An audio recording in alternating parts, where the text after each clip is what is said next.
আপনারা ইতিমধ্যে জেনে গেছেন যে বাংলাদেশ ভারতে আর আইসিসি টি-20 বিশ্বকাপ খেলতে যাচ্ছে না, এটা কনফার্ম। এই কথাটা যখন বলছি তখন আমার অনেকগুলো কথা বলতে ইচ্ছে করছে, অনেক কিছুই মনে পড়ছে, অনেক কিছুই বলবো, কিন্তু তার আগে একটু বাস্তবতায় আসার চেষ্টা করি। সেটা হচ্ছে যে এই ডিসিশনটা কতটা ভালো হইল। দেখেন, পৃথিবীর ইতিহাসে বহু ফুটবল, ক্রিকেট সব জায়গায় এরকম অনেক নজির আছে বয়কট করা। বয়কট শব্দটা আছে, এরকম অনেক নজির আছে।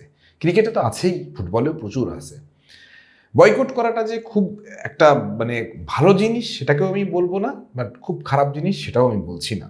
তবে বয়কট করার যে কারণটা ছিল সেই কারণটা নিতান্তই অমূলক না।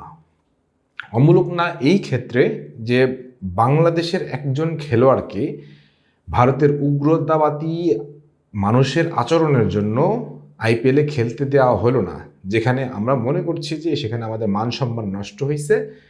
সো ওই জায়গাটায় যখন খেলতে দেওয়া হইল না, তারপরে আইসিসির কাছে যখন আমরা আপিল করলাম যে আমাদের ভেন্যু পরিবর্তন করে দেওয়া হোক, তখন সেখানে আইসিসি কিছু করলো না। ইভেন আয়োজক দেশ হিসেবে ভারত বা বিসিসিআই, ইন্ডিয়ান ক্রিকেট কাউন্সিল, সেটাও কোনো ব্যাখ্যা দিল না, বা এর এগেনস্টে কি কি করা হয়েছে বা কি কি করা হবে সেগুলো বলল না। এই জিনিসটার মানে কি দাঁড়ায়? এই জিনিসটার মানে দাঁড়াই হচ্ছে এটাই যে ইন্ডিয়াকে তাহলে চাই নাই যে আমরা বিশ্বকাপে যাই, বিশ্বকাপটা খেলি? সম্ভবত চাই নাই। এখন অনেকেই এসে টিপ্পনি কাটবেন, আপনারা কি চ্যাম্পিয়ন হওয়ার মতো দল যে আপনাদেরকে বিশ্বকাপে ইন্ডিয়া বাদ দিলেই ইন্ডিয়ার লাভ হবে? ভাই, লাভ লসের অনেক হিসাব করা যাবে, লাভ লসের হিসাব অনেক আছে। ভূ রাজনৈতিক, রাজনৈতিক, তারপরে আরও অনেক ব্যাপারে প্রচুর লাভ লসের হিসাব আছে। কিন্তু বাস্তবতা হলো ইন্ডিয়ার অসহযোগিতার কারণে আমরা আজকে বিশ্বকাপ খেলতে যেতে পারছি না। আর এখানে আইসিসি জাস্ট সামান্য একটা পুতুল হয়ে গেল, পুতুল। এবং আইসিসি প্রধানই তো জয়শা, সো সে তো পুতুল করেই রাখবে, এবং বাংলাদেশের পক্ষে তো ন্যায়সঙ্গত কোনো আচরণ সে করবে না। এখন আমি এর আগের ভিডিওতে বলছিলাম বাংলাদেশের কি কি ঝুঁকি ছিল, কি কি ক্ষতি হতে পারে।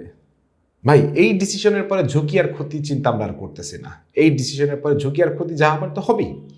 আমরা তো সেগুলো মাথায় নিয়েই ডিসিশনটা নিয়েছি, নাকি নাকি নেই?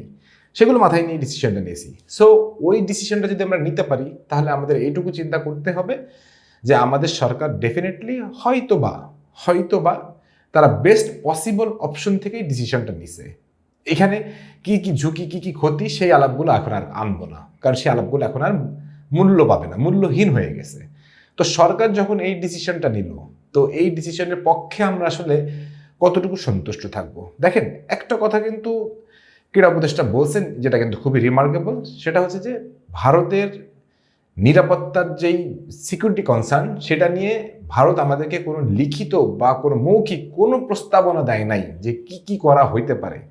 যেহেতু তারা নীরব ছিল, সেহেতু আমরা নিশ্চিতভাবে এটা ভেবে নিতেই পারি যে ওখানে যাওয়াটা আমাদের জন্য সিকিউরিটি কনসার্ন হইতে পারে।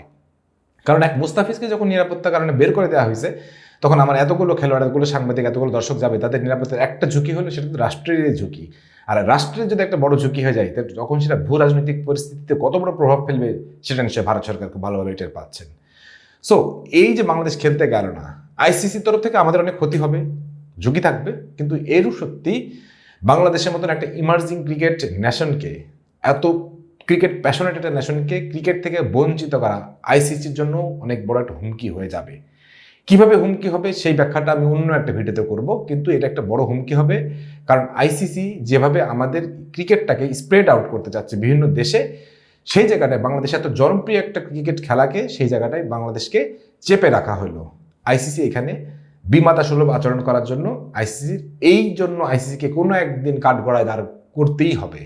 জয়শা নিশ্চয়ই সারা জীবন আইসিসির প্রেসিডেন্ট থাকবেন না, আইসিসির প্রেসিডেন্ট নিশ্চয়ই চেঞ্জ হবে। তখন তাকে এই কাঠগড়ায় উঠে দাঁড়াতেই হবে বাংলাদেশকে কি কারণে নেওয়া হয় নাই, এবং বাংলাদেশের এই না নেওয়ার পেছনে যেই সিকিউরিটি কনসার্নগুলো, সেগুলো কেন খোলাসা করা হইল না। ভারতের আমার অনেক ফ্যান ফলোয়ার আছেন, তারা হয়তো আমাকে আজকের ভিডিওতে আমাকে একটু অন্যরূপে দেখে হয়তো কষ্ট পাচ্ছেন, গালিগালাজ দিতে পারেন। ভাই, একটা কথা আপনারা মাইনা নেন, সেটা হচ্ছে যে খেলোয়াড়ের চেয়েও দেশ বড়, দেশের চেয়ে রাষ্ট্রের আইন কাঠামো বড়। আমাদের আইন কাঠামো, আমাদের রাষ্ট্র আমাদেরকে পারমিট করে নাই আপনাদের দেশে গিয়ে ক্রিকেট খেলতে।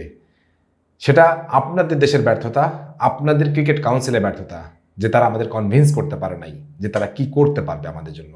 যেহেতু কনভিন্স করতে পারে নাই, আপাতত এটুকুই আপনাদেরকে বিশ্বাস করতে হবে যে এটা আপনাদেরই ব্যর্থতা, আমাদের এখন আর ব্যর্থতা নেই। কারণ আলটিমেটলি একটা রাষ্ট্র হুটার ডিসিশন নিবে না, ভেবে চিন্তেই ডিসিশনটা নিবে।